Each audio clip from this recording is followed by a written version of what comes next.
Drain and fill plugs are a key part of many components on a vehicle or equipment or really anything mechanical, where you have to drain out the old fluid and then use the other plug to fill it back up. And when these things are stripped out, it can cause lots of frustration and many issues. And there are many different ways to go about this, but I'm going to show you guys a pretty relatively simple way to remove these things if they're stripped out. In this case right here, this is just for show. These aren't actually stripped out, but this style drain plug, where you put an extension on a ratchet or put the ratchet in it, like this one is a 3/8, and it goes into a 3/8 female style drain plug.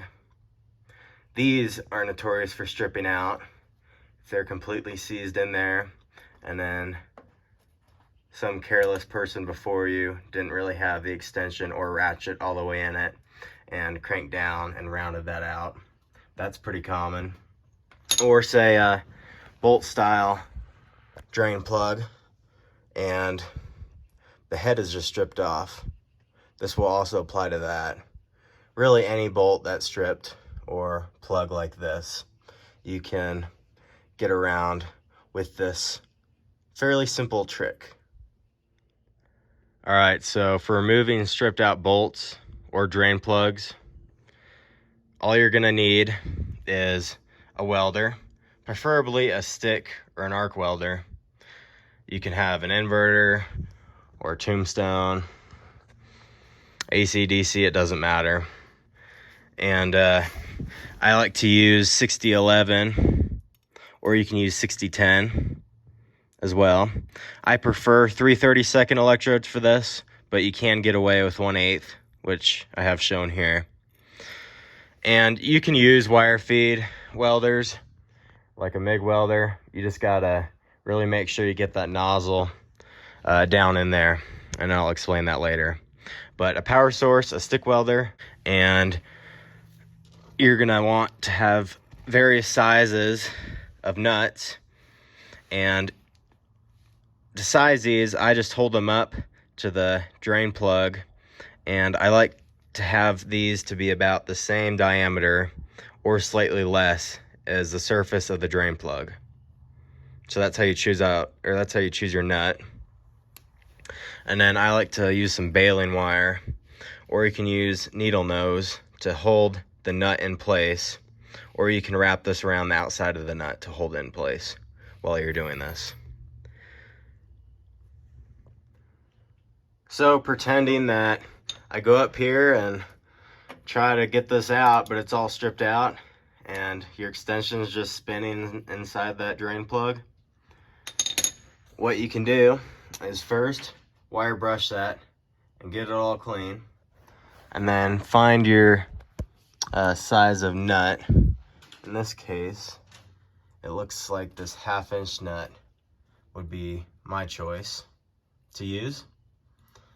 So 1/2 inch nut, and then, like I said, either the needle nose, or I could wrap this baling wire around it so I can hold it like that. But once it's cleaned off with the wire brush, you can turn on your welder and find a good spot to ground your clamp to. So you could wire brush another area. In this case, I'd probably go there to ground it. And then set your welder. It depends on the electrode. For an 1/8 inch 6011 or 6010, I would probably go around 95, 100 amps. And for 3/32, probably around 90 amps. And just start building this up where it's stripped out.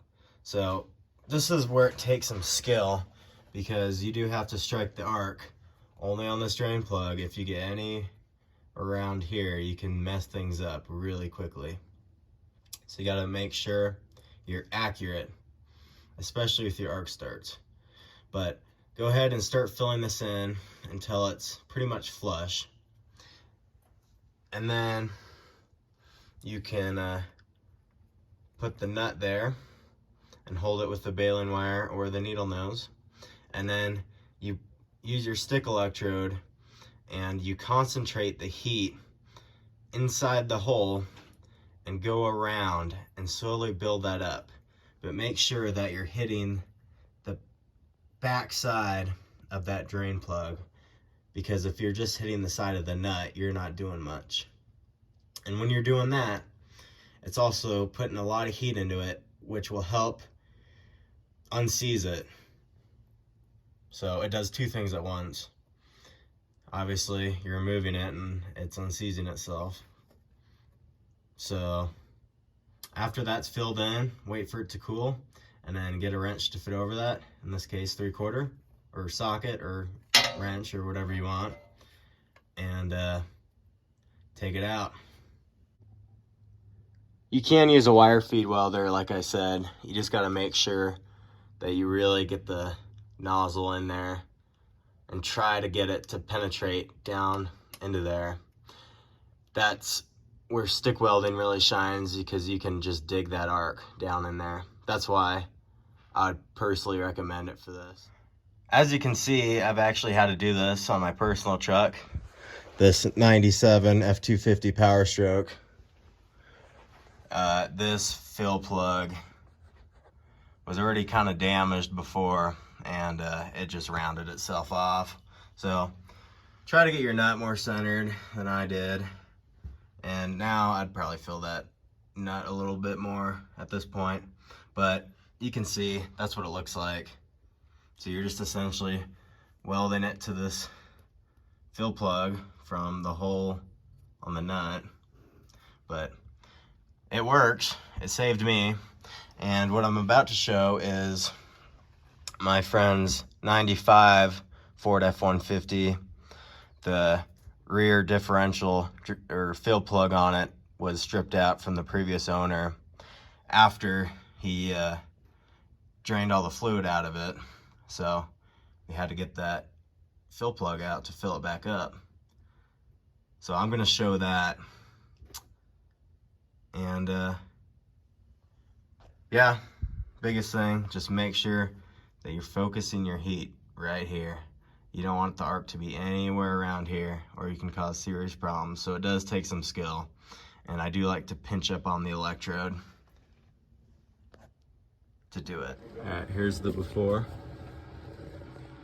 all stripped out. All right, so as you can see, I am starting to build up the inside of that fill plug so it's flat, and so it has a good surface for the nut to be welded onto.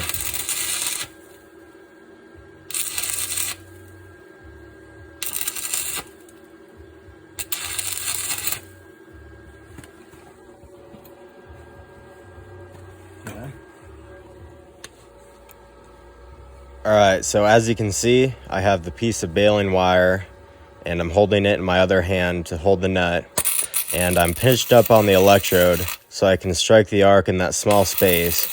And it's challenging, but you can do it. And I'm making sure to focus the heat around and tie in the nut with the fill plug.